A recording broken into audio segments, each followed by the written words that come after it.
The left's new star, Zoran Mamdani, is a perfect fit for today's Democratic Party. He's a socialist. He has a long history of anti-Semitism and casually throws around, racist ideas such as taxing white neighborhoods. And now he's got another resume enhancer for the Democratic Party. He's a complete fraud. During the campaign, he touted his credentials as the first Muslim and South Asian elected official. When you grow up as someone, especially in the third world, you have a very different understanding of the Palestinian struggle. I also say this as the first South Asian elected official, the first Muslim elected official to ever run for mayor. Me, someone who stands to be the first immigrant mayor of this city in generations, someone who would also be the first Muslim and the first South Asian mayor in this city's history.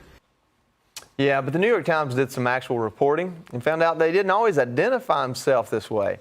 According to the Times, on his college application at Columbia University, he identified himself as Asian and as Black and African American. As the Times notes, quote, Columbia, like many elite universities, used a race-conscious affirmative action admissions program at the time. Reporting that his race was Black or African American in addition to Asian could have given him an advantage. We asked about the application. Mamdani defended his choice to identify as Black. He was born in Uganda and said there wasn't an option for Indian Ugandans on the application. Mamdani was not accepted into Columbia, but he told the New York Times that he filled out all of the college applications the same way. But actual Black New Yorkers aren't buying any of these excuses. According to the New York Post, a longtime local who asked not to be identified said, quote, he's a fraud. He ain't no African American. And a Bronx resident named Joshua said, quote, he's a liar, point blank, period. Mamdani lost the Black vote to Andrew Cuomo in the primary, and given this scandal, the race for mayor is far from over. For more, let's welcome in New York Congresswoman Nicole Malliotakis. Congresswoman, thank you for joining us. So Mamdani is taking advice from Elizabeth Warren when he filled out his college application, I guess, and that's why he did what he did. Look, I think nobody really knows who this guy is. I think that's the bottom line. He's only been a citizen for 7 years. He's been an assembly member, but somebody who was not really well known, only for a couple of years. And I think the more people learn about him, the more they are concerned. I mean, this is obviously somebody who will say or do anything to get elected or to get into college. But aside from that, it's his policies that are incredibly dangerous. I mean, he wants to turn New York City into a little communist Cuba. He wants to seize the means of production, which is right out of Karl Marx's communist playbook. He's somebody who wants to take over New York City supermarkets. I imagine he wants to ration food as well. I mean, this is somebody who is completely a leftist like we've never seen in New York, and we've had the likes of Bill de Blasio and others. It's really concerning. I think the more people get to know him, and I'm hopeful, more people get to know him, the more we'll make sure that he is rejected at the ballot box come November. Yeah, that's right. Well, November's a long way away.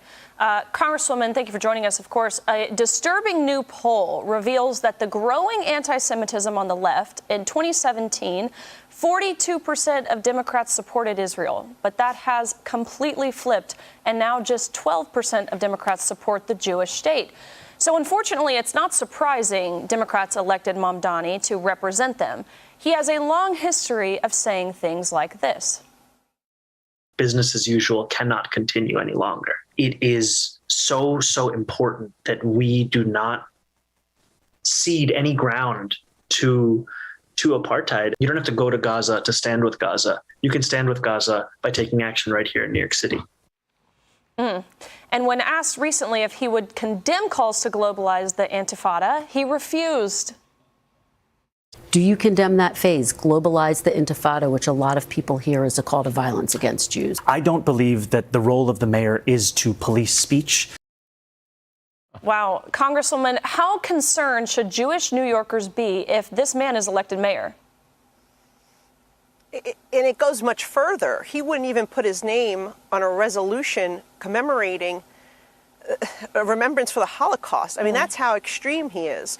It is really sad. It's scary, and I imagine for particularly our Jewish friends and neighbors here in New York City, when they've seen anti-Semitism skyrocket here in the city of New York, and sadly, New York leads the nation in terms of anti-Semitic incidents and hate crimes.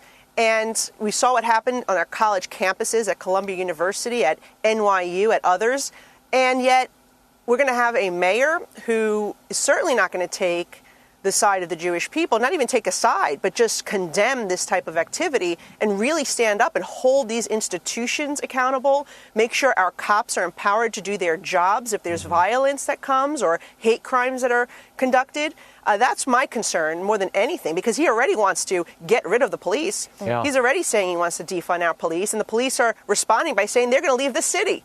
And so if we see more cops retire from our city, we're already down at least 7,000 cops from where we were on September 11, 2001. More cops being driven out by this city.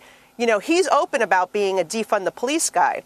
But really what they've been doing in New York City for the last few years is actually driving them out and not replacing them. So really it's the same thing. They just don't call it defund the police anymore. So I'm very concerned about somebody like this who's not going to take crimes, whether it's against our Jewish neighbors or anybody else in our city, seriously, and certainly concerned about somebody who's not going to condemn anti-Semitism as we've seen on our streets and in our college campuses. Congresswoman, Mamdani also seems to be prioritizing illegal aliens over New Yorkers. Here's what he said recently. And unlike the current mayor, I'm not going to be working alongside the Trump administration to build the single largest deportation force in American history. We have to stand up and fight back. The NYPD's job is to create public safety in the city, not to assist ICE agents. Congresswoman, if Mamdani is elected mayor and obstructs ICE officials from doing their job, he may be in for a rude awakening from President Trump. In his nomination speech, said he will defy ICE and will not allow ICE to arrest criminal aliens in New York City. Your message to communist Zorhan Mamdani? Well, then we'll have to arrest him. Look, we don't need a communist in this country, but if we have one, I'm going to be watching over him very carefully. Congresswoman, as funny as it is there a danger in the president elevating Mamdani? I mean, this guy seems to be running against Donald Trump rather than any of the other mayoral candidates. Well, that's what they do in New York City. But people should appreciate what President Trump has done for our city since taking office. He has deported thousands of criminals, gang members, drug traffickers. The migrant shelters that the taxpayers were funding to the tune of billions of dollars have started to shut down. The Floyd Bennett Field, our national park in Brooklyn that was turned into a migrant encampment, has also been closed. I did a Freedom of Information Law request, and we found 16,000 crimes committed by about 4,000 migrants that were in these shelters being funded by the taxpayers. And the majority of them were actually one of the top 7 felonies. So President Trump has stepped in here and has made our city safer. And if we're going to have a mayor like this guy who's going to come in and not cooperate with ICE, not allow them to be in Rikers Island to actually just, hand over criminals, and then they go and complain about the ICE raids. Right. We wouldn't need ICE raids if the city cooperated and just turned over the criminals upon arrest. It's as simple as that. You don't want ICE raids? Then just cooperate and turn over the bad guys. Don't release them back onto the streets. Absolutely. Congresswoman, pivoting quickly, I want to get your thoughts on the big, beautiful bill. You've had a very busy week on the Hill this past week, and this is now the law of the land. Tell us a little bit about how New Yorkers are going to benefit from this legislation, and will its effects help swing New York in the right come 2026? Well, I was happy to join President Trump yesterday for that bill signing. As a House Ways and Means member, the tax portion is what I focused a lot of my time on.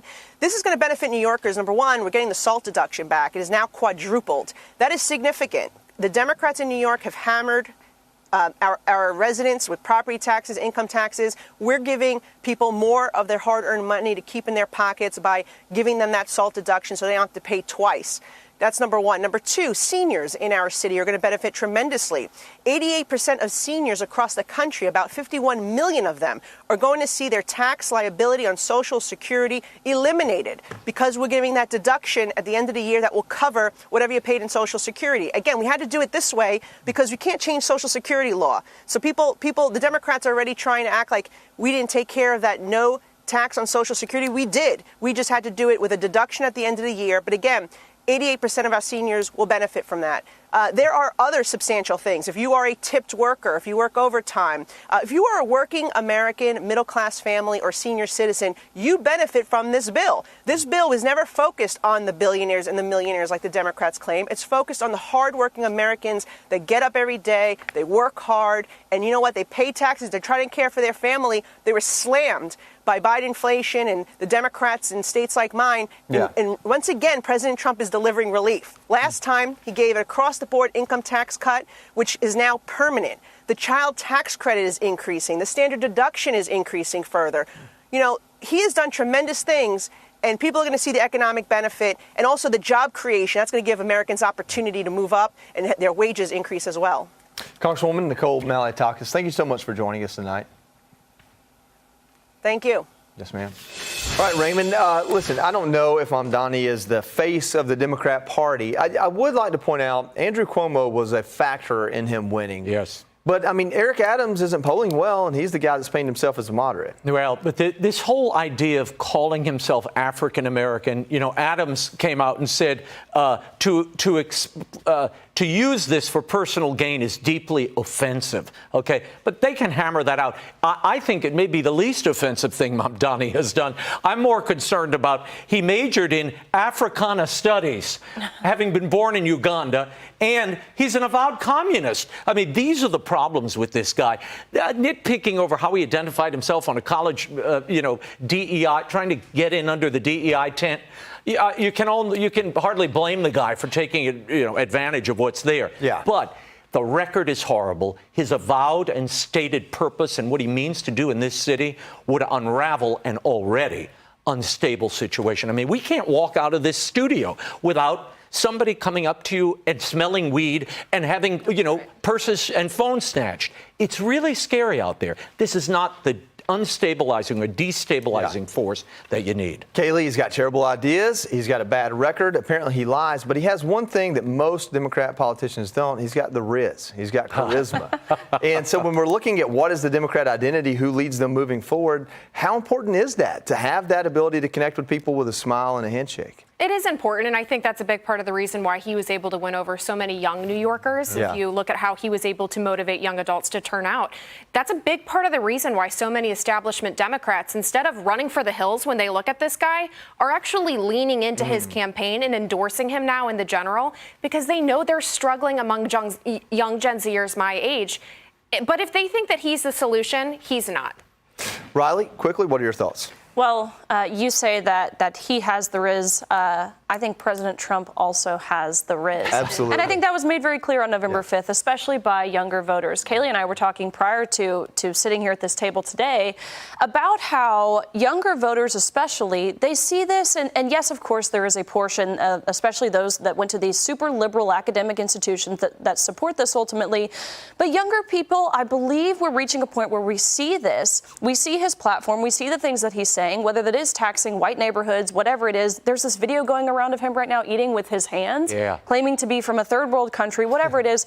We see this and we recognize the problem with it. And on the other hand, we see President Trump and the authenticity. And I think that's something that appeals to younger people. Yeah, apparently pandering and grifting has a radical new face. Hey, Sean Hannity here. Hey, click here to subscribe to Fox News YouTube page and catch our hottest interviews and most compelling analysis. You will not get it anywhere else.